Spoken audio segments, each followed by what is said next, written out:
mukhang magkakaroon po ng development dyan sa NAIA dahil simula po sa Setyembre, halos doble ang itataas ng passenger service charge sa NAIA o yung terminal fee po na tinatawag. 950 pesos mula po sa 550 pesos pagdating po sa international flights at magiging 390 pesos naman mula sa 200 pesos sa domestic flights. Para po ipaliwanag ang rason sa likod ng mga fee hike at inaasahan pong improvement sa airport, makakausap po natin ngayon si Manila International Airport General Manager Eric Ines. Sir, magandang gabi po sa inyo, GM.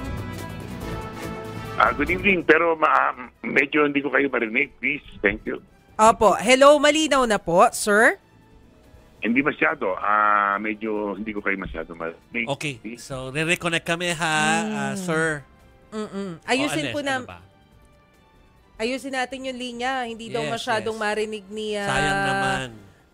Sir, Eric, yung mga sayang magtatanong tayo kailan ba talaga mismo yung eksaktong effectivity nitong ano na to, nitong pagtataas sa terminal fee? Kasi malaki-laki rin ha. Uy, oo. From 550 international passengers, from 550 to 950. Tapos yung sa local, 200 to 390. Balita ko September 14, pero kailangan natin linawin yan. Kasi mukhang... Ayan, Sir Eric, magandang gabi po muli sa inyo. Malinaw na po? Yes, good evening. Ayan. Malinaw. Good evening Thank sa you. inyong lahat.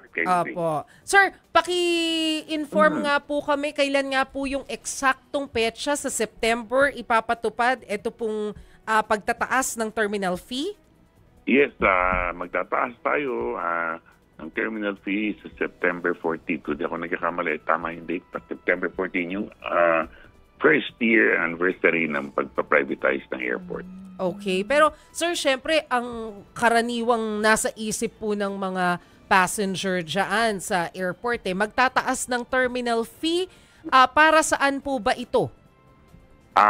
Yan unang-una sa kasunduan nung nag-privatize, nakasama sa annex yan na kasunduan na magtataas sila ng terminal fee from 550 to 950 after 1 year mula nung nag-take over sila. Alam ko ang sasagot ng mga tao para saan ba nga at saka ano ba mga nagagawa. Actually, marami na nagagawa. Kung enumerate ko yan, baka hindi lang tayo abutin ng 30 minutes. Yung pagtaas na yan ay nararapat na kasi unang-una matagal nang hindi nagtataas ang terminal fee natin at nangangailangan din. Ang kailangan tulungan din yung ibang ahensya ng gobyerno gaya ng Office of Transport Security. At pangalawa, maraming ginagastos ngayon ang NNIC para sa ating pagpapaganda ng ating paliparan. Kaya kung enumerate ko nga yan na unang-una, kung napapansin ng mga tao, or maaari hindi pa napapansin sapagkat mag-iisang taon pa lang sila nung nagsimula sila, ay yung mga ginagawa sa loob ng terminal, mga naayos na sa Terminal 1, sa Terminal 2 and 3, particularly Terminal 1 and Terminal 3, yung dalawang international airports terminals natin. Pangatlo, marami nang naidagdag na itutulong kasi hindi lang siguro nalalaman ng maraming tao ang mga nagagawa na ng ating private group, ang NNIC, the new NAIA Infra Corporation. Unang-una sa lahat, kung may time pa, just tell me when you want to ask any questions.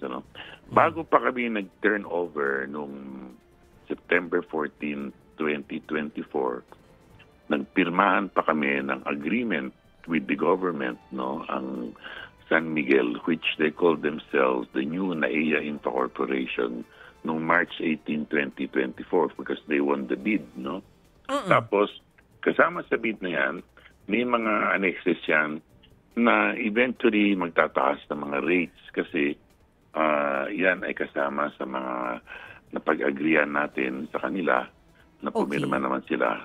Ito naman mga rates na ito ay dumaan sa kabinete. Ito, in-approve nila yung tinatawag nating Administrative Order number 1 na revised, that was revised, I believe, Naumpisa niya year 2000 pa yata kung di ako nagkakamali.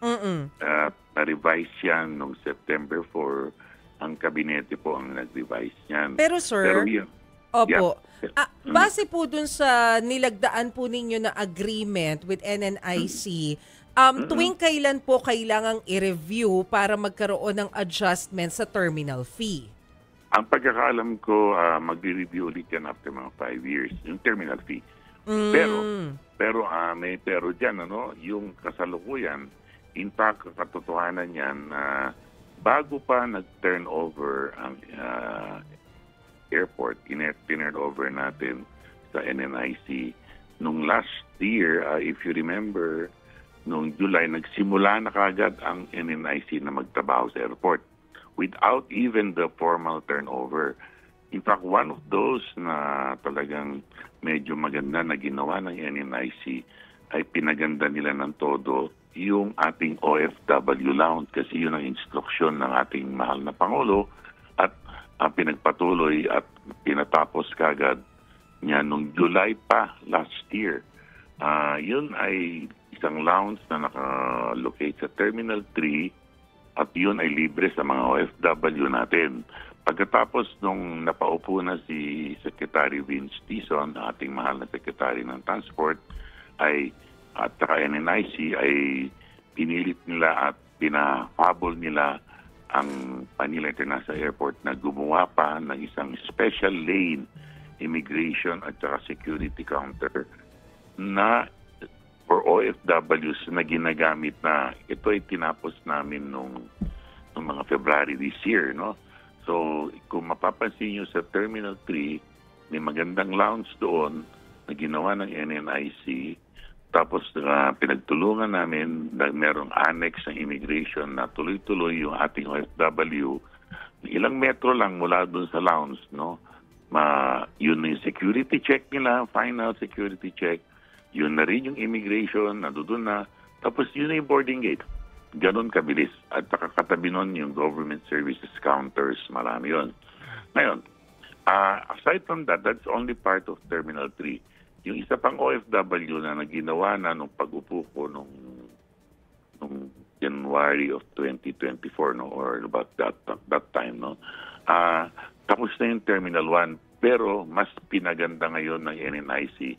Yun ay i-turn over pa lang mas maluwag sa Terminal 1. Yun isa sa pinakamagandang mga unang-unang mga instruksyon ng ating mahal na Pangulo at ang ating Secretary ng Transport sapagkat prioritize ng Pangulo yung ating OFW. Pangalawa, noong nagpunta si President natin, mahal na Presidente, dinalaw niya, ipinakita ng NNIC, may sleeping quarters na ngayon, doon libre para sa OFW.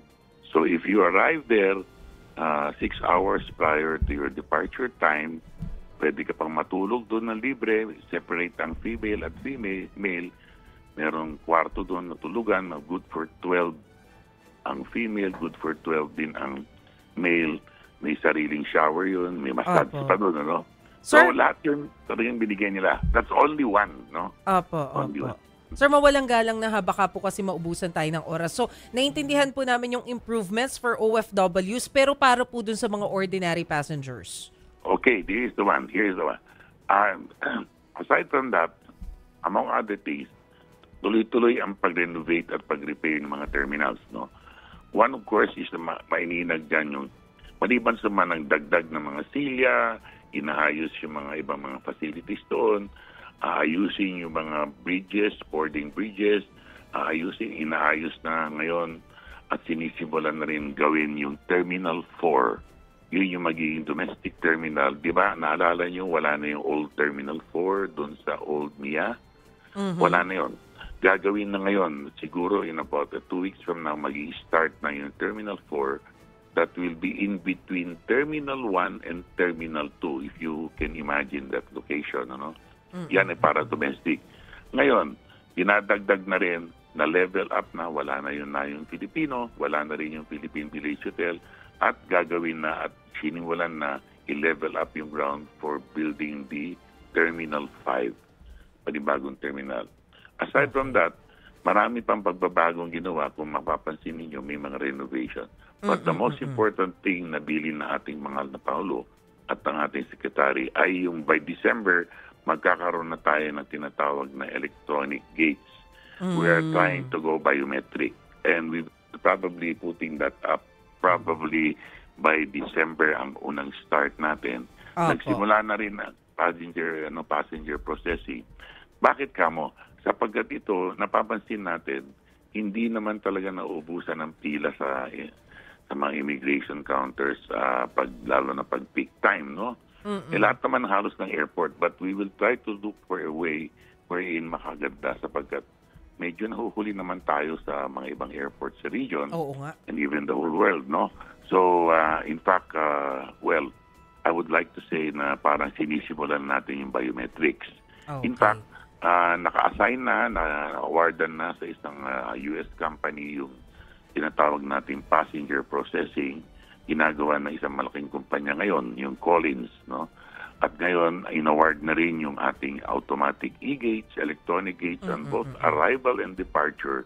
Yung tinatawag natin electronic gates, ang gagawa ay Amadeus. Nandiyan na yung makina, ay yung machine. Pero hindi pa natin i-install sapagkat kailangan pa namin ng additional information para sa Border Control Information Service ng Bureau of Immigration. Similarly, kailangan din natin yung Advanced Passenger Information System ng mga airlines na dumarating para alam natin kung sino yung mga dumarating at malalaman natin eventually kung sino yung mga maalis. Sige po, sir. Sir, opo. Puputulin na po namin kayo, sir, ha? Medyo kinakapos na po kasi tayo sa oras. Pero maraming salamat po for joining us this evening. Thank you po, GM Eric Ines.